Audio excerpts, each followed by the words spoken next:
క్రీస్తునందున్న ప్రియులకు ప్రేమతో వందనాలు తెలియజేయుచున్నాను. ఏప్రిల్ నెల 28వ తేదీ 2024.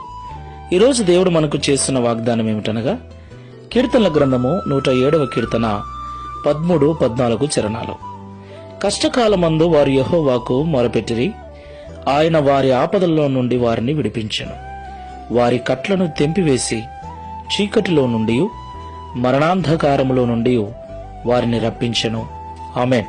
నా ప్రియమైన సహోదరి సహోదరులారా, ఇశ్రాయేలు ప్రజలు ఐగుప్తులో అనుభవించిన బానిసత్వం ఎంతో భయంకరమైనది. 300 సంవత్సరాలు శ్రమలు, నిందలు, అవమానాలు, ఎన్నో బాధలను అనుభవించారు. వాటన్నిటిని తట్టుకోలేక, భరించలేక దేవుడు విడిపించున్నట్లుగా దేవునికి ఎన్నో మార్లు మొరపెట్టారు. దేవుడు వారి మొర విన్నాడు. వారికి కలిగి ఉన్నటువంటి ఆ భయంకరమైన పరిస్థితి నుంచి వారిని విడిపించాడు. చీకటి కట్లన్నీ తెంచివేశాడు. అక్కడ అనుభవిస్తున్న ప్రతి శ్రమ నుండి విడుదల కలిగించి శ్రేష్టమైన పాలుతెన్నులు ప్రవహించు దేశంలోకి నడిపించాడు. దేవునికి మహిమ కలుగును గాక. ఈ మాటలు వింటున్న ప్రియ సహోదరి సహోదరుడా, దేవుణ్ణి అనుసరిస్తూ దేవుని మార్గంలో నడుస్తూ నిందలు, అవమానాలు, బాధలు భరిస్తూ ఉన్నట్లయితే బాధపడకు.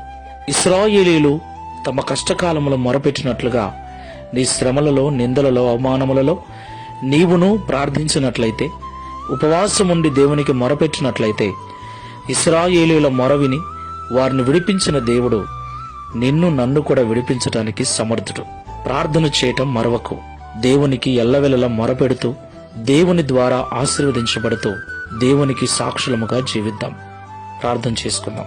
పరిశుద్ధుడా, ప్రేమగల తండ్రి, మీకు స్తోత్రాలు నాయన. ఇంతవరకు మాతో మీరు మాట్లాడిన ప్రతి మాటను బట్టి వందనాలు చెల్లిస్తున్నాం. అవును తండ్రి, 300 సంవత్సరాలు ఇశ్రాయేలు ప్రజలు భయంకరమైన శ్రమలు, నిందల, అవమానాలు భరించారు. సరిగ్గా తినటానికి తిండి లేక, కట్టుకోవటానికి బట్టలు లేక వెట్టి చాకరీని చేశారు. ఎన్నో బాధలు అనుభవించారు.